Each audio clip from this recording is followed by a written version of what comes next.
Assalamualaikum warahmatullahi wabarakatuh. Halo hai, apa kabar siswa-siswi Madrasah Ibtidaiyah yang soli dan soliha.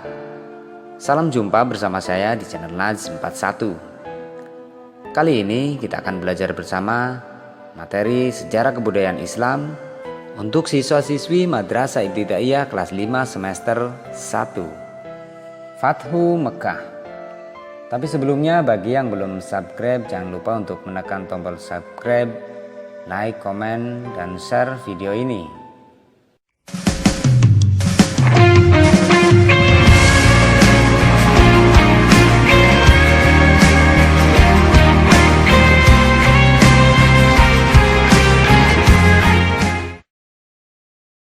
Kalian tentu masih ingat apa itu perjanjian Hudaibiyah?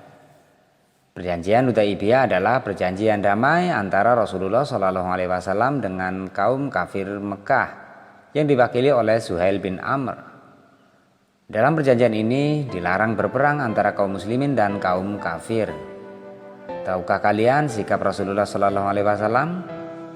Rasulullah SAW menjaga perjanjian ini dengan penuh amanah. Lalu bagaimana dengan kaum kafir Quraisy? Ternyata perjanjian itu berjalan baru 2 tahun, mereka sudah melanggar perjanjian tersebut. Mereka membantu kabilah Bani Bakar menyerang Bani Khuza'ah yang sudah masuk Islam. Rasulullah SAW mengingatkan kaum kafir Quraisy untuk tidak membantu menyerang Bani Khuza'ah. Namun kaum kafir Quraisy menyatakan perjanjiannya batal, yang berarti mempersilahkan Rasulullah SAW masuk dan menguasai kota Mekah. Rasulullah SAW pun bertindak tegas berangkat menuju Mekah untuk mengamankan Mekah dari kekuasaan kaum kafir Quraisy. Dan peristiwa ini disebut dengan Fathu Mekah. Bani Bakar dan Bani Huza'ah sudah lama saling bermusuhan. Pada saat perjanjian Hudaibiyah disepakati, Bani Bakar dan Bani Huza'ah berdamai karena terikat dengan perjanjian Hudaibiyah tersebut. Bani Bakar ikut kelompok kafir Quraisy dan Bani Huza'ah ikut kelompok kaum muslimin. Pada saat perjanjian Hudaibiyah masih berlaku, kaum kafir Quraisy melakukan tindakan yang melanggar kesepakatan. Hal ini bermula dari kaum kafir Quraisy memberikan dukungan kepada Bani Bakar untuk menyerang Bani Huza'ah. Peristiwa ini terjadi pada tahun 8 Hijriah. Saat itu Bani Huza'ah sedang berada di pangkalan air milik mereka sendiri yang bernama Al-Watir. Tiba-tiba Bani Bakar menyerang Bani Huza'ah yang dibantu persenjataan oleh kaum kafir Quraisy. Pihak kafir Quraisy yang membantu diantaranya adalah Ikrimah bin Abu Jahal dan beberapa pimpinan Quraisy yang lainnya. Bani Huza'ah kemudian mengadukan hal ini kepada Rasulullah SAW.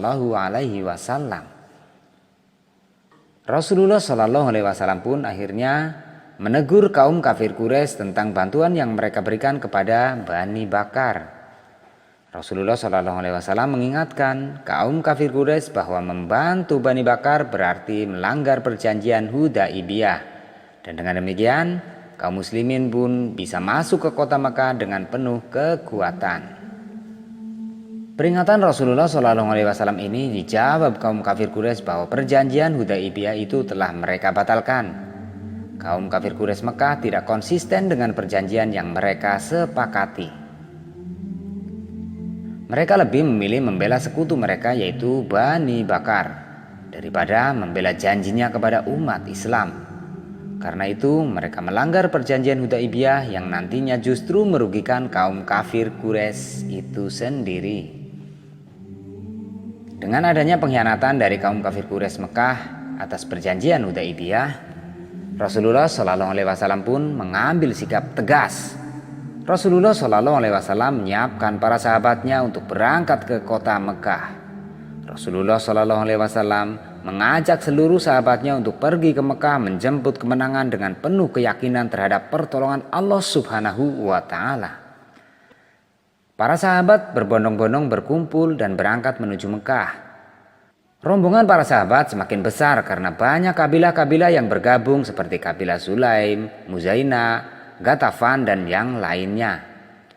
Setiap mereka melangkah maju, kabilah-kabilah lain ikut menggabungkan diri. Perjalanan ini dipimpin oleh Rasulullah Shallallahu Alaihi Wasallam dengan pikiran dan perhatian tertuju hanya hendak memasuki rumah suci tanpa akan mengalirkan darah setetes pun. Rombongan besar ini akhirnya mencapai 10.000 orang. Kekuatan pasukan ini sangat luar biasa. Berita datangnya Nabi Muhammad SAW dengan pasukan yang besar ini pun akhirnya didengar oleh kaum kafir Quraisy Mekah. Mereka khawatir akan mendapatkan kekalahan.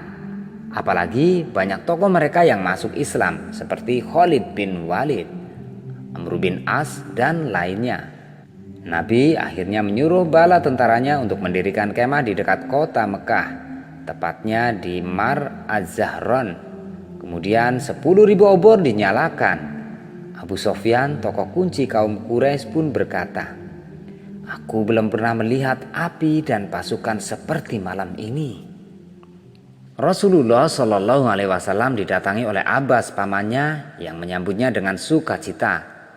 Abbas akhirnya menyatakan keislamannya. Namun sahabat Abbas merasa khawatir terhadap keluarganya yang berada di Mekah. Sebagian kaum muslimin yang keluarganya di Mekah memendam kekhawatiran membayangkan kehancuran kota oleh rombongan pasukan Rasulullah Shallallahu Alaihi Wasallam. Kemudian datang pula Abu Sofyan yang juga menyatakan keimanannya. Sebelum Abu Sofyan kembali ke kota Mekah, Abu Sofyan memeriksa tentara muslim yang sangat banyak.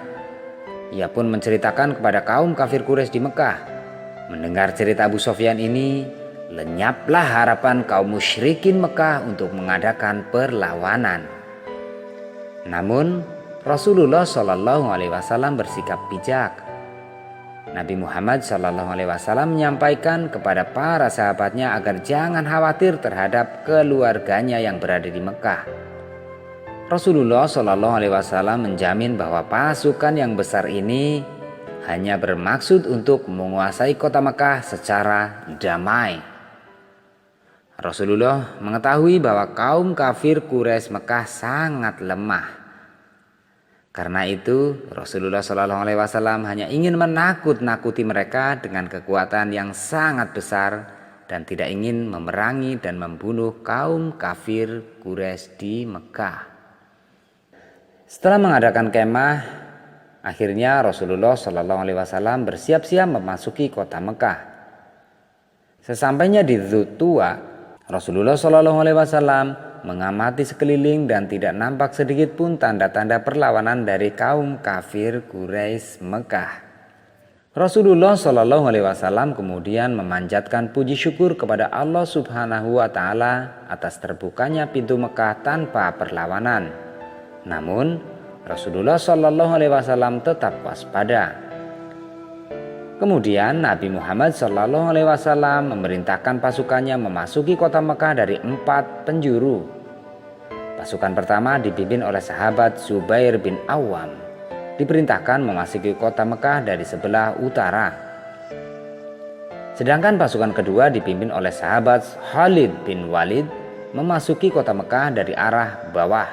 Pasukan ketiga dipimpin oleh sahabat Sa'ad bin Ubadah dan memasuki kota Mekah dari sebelah barat.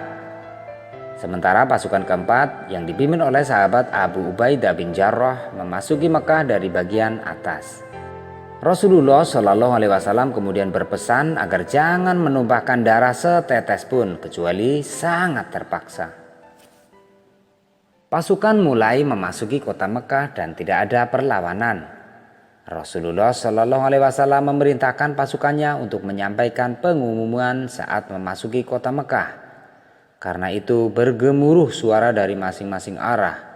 Isi pengumuman tersebut adalah yang pertama, barang siapa yang masuk ke rumah Abu Sofyan maka dia aman. Yang kedua, barang siapa yang masuk ke rumahnya sendiri dan menutup pintunya maka dia aman. Dan yang ketiga, barang siapa yang masuk ke Masjidil Haram maka dia aman. Masuknya pasukan muslim ini dari 4 arah tidak mengalami hambatan. Kaum kafir Quraisy menuruti isi pengumuman tersebut, kecuali pasukan yang dipimpin Khalid bin Walid sedikit mengalami hambatan. karena dihadang oleh pasukan kafir Quraisy yang dipimpin oleh Ikrimah bin Abu Jahal. Namun, rintangan kecil tersebut dapat dihalau. Meski demikian, dengan sangat terpaksa untuk mempertahankan diri, terjadi peperangan kecil yang menyebabkan 2 orang muslimin gugur syahid dan 22 kaum kafir Quraisy meninggal dalam peristiwa penghadangan tersebut. Ikrimah bin Abu Jahal pun melarikan diri. Akhirnya kota Mekah berhasil dikuasai oleh Rasulullah Shallallahu Alaihi Wasallam dan para sahabatnya. Dalam sejarah Islam, kemenangan atas kota Mekah ini dikenal dengan istilah Fathu Mekah. Peristiwa ini terjadi pada tahun 8 Hijriah. Musuh yang keras kepala berhasil ditaklukkan. Kaum muslimin mengungkapkan rasa syukurnya kepada Allah Subhanahu wa Ta'ala. Kaum kafir Quraisy Mekah yang selama ini menjadi musuh berbahaya bagi keberadaan dan kelanjutan dakwah Islamiyah telah berhasil ditaklukkan. Kaum muslimin menuju Ka'bah Baitullah. Mereka beribadah di sana untuk melakukan umroh. Para sahabat, terutama kaum muhajirin, dengan bersemangat penuh kemenangan memasuki kota kelahiran mereka. Kota Mekah adalah tanah air kaum muhajirin yang telah lama ditinggalkan hijrah ke Madinah. Mereka adalah orang-orang yang taat kepada perintah Allah dan Rasul-Nya untuk berpegang teguh pada agama Islam. Saat ini, kemenangan yang diharapkan telah tiba. Mekah telah terbebas dari cengkraman kaum kafir Quraisy yang sangat memusuhi Islam. Mekah benar-benar menjadi kota yang terbuka bagi kaum muslimin. Dari peristiwa Fathu Mekah dapat dipetik pelajaran bahwa untuk menghancurkan kebatilan dan menegakkan kebenaran itu tidak mudah. Memerlukan perjuangan yang sangat panjang dan melelahkan. Kaum muslimin tidak hanya berpangku tangan atau hanya mengandalkan doa. Mereka juga berjuang dengan gigih penuh pengorbanan, baik harta maupun nyawa. Dengan peristiwa Fathu Mekah bisa diketahui bahwa kebenaran harus ditegakkan dengan segenap kemampuan dan cara yang baik, tidak melampaui batas maupun menzalimi pihak lain. Kebenaran harus ditegakkan dengan cara yang benar pula. Kebenaran yang ditegakkan dengan cara yang tidak benar akan menodai kebenaran yang diperjuangkan. Demikian tadi video pembelajaran terkait dengan peristiwa Fathu Mekah. Mudah-mudahan video ini bermanfaat. Terima kasih telah menonton video ini sampai akhir. Wallahul muwaffiq ila aqwamit thoriq. Wassalamualaikum warahmatullahi wabarakatuh.